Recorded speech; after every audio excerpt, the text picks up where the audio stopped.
Assalamualaikum warahmatullahi wabarakatuh. Bertemu lagi dalam pelajaran bahasa Inggris.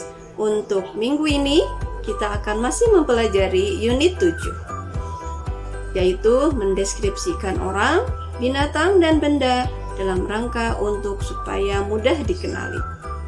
Sebelum belajar, mari kita mulai dengan bacaan basmalah bersama-sama. Bismillahirrahmanirrahim. English Lesson Chapter 7 for 7th grade. Describing people, animals, and things in order to make them stand out. Part 2. Oke, masih di unit 7, I'm proud of Indonesia. Dan yang akan kita pelajari masih mengenai poin pertama dari 4 poin yang akan kita pelajari di unit 7 ini, yaitu we will learn to describe people, animals, and things in order to make them stand out. Tujuan pembelajarannya adalah 1. Mengidentifikasi fungsi sosial. Jadi fungsi sosial dari unit ini, dari kalimat ini adalah mendeskripsikan orang, binatang, dan benda sehingga mudah dikenali. Yang kedua, mengidentifikasi unsur kebahasaan apa yang ada dalam unit ini, yaitu mengenal kalimat simple present tense. Ya, kemarin sudah kita pelajari. Kemudian yang selanjutnya menyebutkan ciri-ciri benda menggunakan kata sifat atau kata benda. Nah, sebelum kita lebih jauh, mari kita mulai dengan membaca dialog. Ada di buku kalian juga. Kalian boleh buka bukunya. Mari kita mulai. Let's read the dialogue. Ini ada dialog antara Siti dan Lina. Apa yang mereka bicarakan? Mari kita lihat. Is it easy to find your house? Kata Siti. Lina, apakah mudah menemukan rumahmu? Atau kalau bahasa Indonesia gampangnya, rumahmu mudah ditemukan tidak? Gitu. Kemudian kata Lina, I think it is. Iya sih menurutku. I live in a new housing complex. So all the houses look the same. They all have a blue roof and no fence. They are all white and gray. There is a tree in front of every house. But we have 2 trees. One of them is a star fruit tree.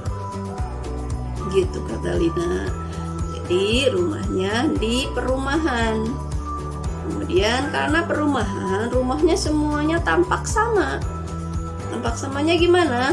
Atapnya semuanya warna biru. Kemudian catnya semuanya warna putih dan abu. Kemudian ada sebatang pohon di setiap rumah, dan Lina memiliki 2 pohon, yaitu salah satunya pohon belimbing. Itu ciri-cirinya. Ciri selanjutnya apa? Siti nanya lagi. Is it near the small bridge on Jalan Teratai? Apakah rumahmu dekat jembatan kecil Jalan Teratai, di Jalan Teratai? Kata Lina, yes. My house has a handicraft from Tanah Toraja hanging on the front door.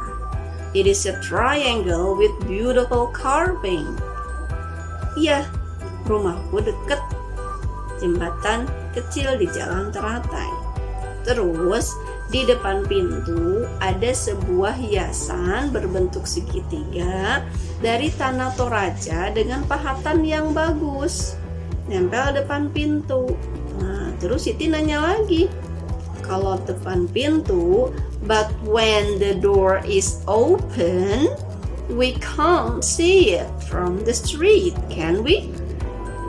Jadi kalau disimpannya depan pintu, kalau pintunya terbuka, jadi nggak bisa dilihat kan? Kata Siti. You're right, ya bener sih. In front of my house, there is also a big stone. Nah, kalau itu nggak bisa dilihat, kalau pintunya terbuka, di depan rumahku juga ada sebuah batu besar. Some children often sit and play there. Beberapa anak biasanya duduk dan main di sana. Di sana tadi batu besar. There itu batu besar. Kata Siti setelah jelas, okay, I'm sure we will find it. Baiklah, kalau begitu sepertinya rumahmu bakal ketemu deh gitu. Karena udah jelas ciri-cirinya. Nah, apa yang membuat tadi rumah Siti jadi tampak mudah dikenali? Karena ciri-ciri dari rumahnya itu. Nah, daftar kosakata yang terdapat pada dialog yang digunakan oleh Lina untuk menggambarkan rumahnya. A new housing complex. Same. A blue roof. Fence. White. Gray. In front of. Trees. A star fruit tree. Near. Small bridge. A handicraft. Hanging. Front door. Triangle. Beautiful carving. A big stone. Sit. Play. Nah, kalian nanti cari ke artinya ya. Selanjutnya, mari kita lihat jenis kalimat yang digunakan dalam dialog tadi. Ada yang menyatakan keadaan, ada juga yang menyatakan kegiatan. Apa bedanya? Kalau keadaan itu menyatakan sesuatu tampaknya, sesuatu keadaan, suatu benda atau suatu hal. Kalau kegiatan, sesuatu yang menyatakan kegiatan orang. Oke, kalau yang melakukan kegiatan pasti orang. Tapi kalau benda biasanya keadaan, karena benda tidak bisa melakukan sesuatu. Maka kuncinya ada di subjek. Kalau subjeknya benda, maka keadaan. Tapi kalau subjeknya orang, maka kegiatan. Tuh ya, mari kita lihat. States related to Lina's house. Keadaan yang berhubungan dengan rumahnya Lina.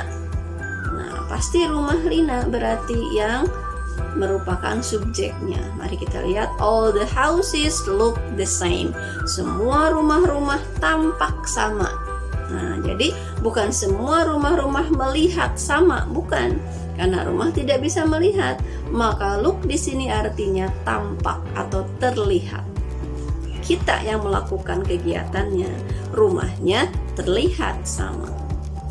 They are all white and gray. Rumah-rumah itu semuanya berwarna putih dan abu-abu. Itu juga state. One of them is a star fruit tree. Salah satu dari pohon itu adalah sebuah pohon belimbing. Pohon nih subjeknya. It is a triangle with a beautiful carving. Itu adalah hiasan handicraft ya. It-nya merujuk ke handicraft. Adalah sebuah segitiga dengan pahatan yang indah. Maka subjeknya adalah handicraft atau hiasan tadi.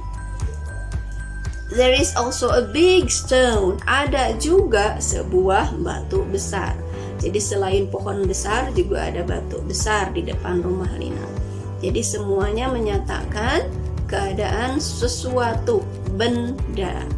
Nah, sekarang bagaimana dengan kegiatan? Kalau kegiatan subjeknya pasti orang. I live in a new housing complex. Karena saya tinggal, saya melakukan kegiatan yaitu tinggal di sebuah kompleks perumahan. Some children often sit and play there. Some children, subjeknya beberapa anak, sering duduk dan bermain di sana. We cannot see it when the door is open. Kita. Maksudnya kami adalah Siti atau orang yang mau berkunjung ke rumah Lina tidak bisa melihatnya ketika pintunya terbuka. Orang juga. Maka kalau subjeknya orang, maka kalimat tersebut menyatakan kegiatan. Ya, sekali lagi, kalau subjeknya benda, maka kalimat tersebut menyatakan keadaan. Nah, mari kita lanjutkan. Tugas kalian sekarang adalah seperti biasa memasangkan kata-kata benda yang terdapat dalam dialog dengan artinya. Di sini ada contohnya nih. Kalian tulis a new housing complex. Sama dengan atau titik 2, artinya adalah sebuah kompleks perumahan. Ini semuanya artinya ada di sini, tinggal dipasangkan saja ya. Oke, selanjutnya seperti biasa juga, complete this passage with the suitable words. Lengkapi paragraf ini dengan kata-kata yang tepat. Kata-katanya sudah ada di sana. Kalian tinggal masukkan sesuai dengan kalimatnya secara tepat penggunaannya. Seperti pada dialog tadi. Bisa ya? Selanjutnya yang terakhir seperti kemarin, kalian bikin rumah. Gambarkan rumah Lina yang sudah tadi digambarkan di dialog, diceritakan di dialog ya. Kalian gambarkan beberapa rumah di kompleks berjajar sama persis terlihatnya, dan perlihatkan gambar rumah Lina yang berbeda. Nah, yang bedanya apa dari rumah-rumah yang sama tadi? Ya, kalian gambar sebagus mungkin. Bukan bagusnya, yang dinilai adalah benarnya, sama atau tidak sesuai dengan ciri-ciri yang sudah kita bahas sebelumnya. Nah, selesai sudah pertemuan kali ini. Jangan lupa pesan ibu, never put off till tomorrow what you can do today. Jangan pernah tunda sampai besok apa yang bisa kamu lakukan hari ini. Bisa hari ini, kerjakan hari ini. Karena semakin kita menunda, maka akan semakin banyak pekerjaan tertumpuk. Itu akan membuat kita terbebani, makin sulit, makin malas kita mengerjakannya. So, do it now. Okay? Stay safe and healthy. Send my regard to your parents. See you later. Assalamualaikum warahmatullahi wabarakatuh. Bye.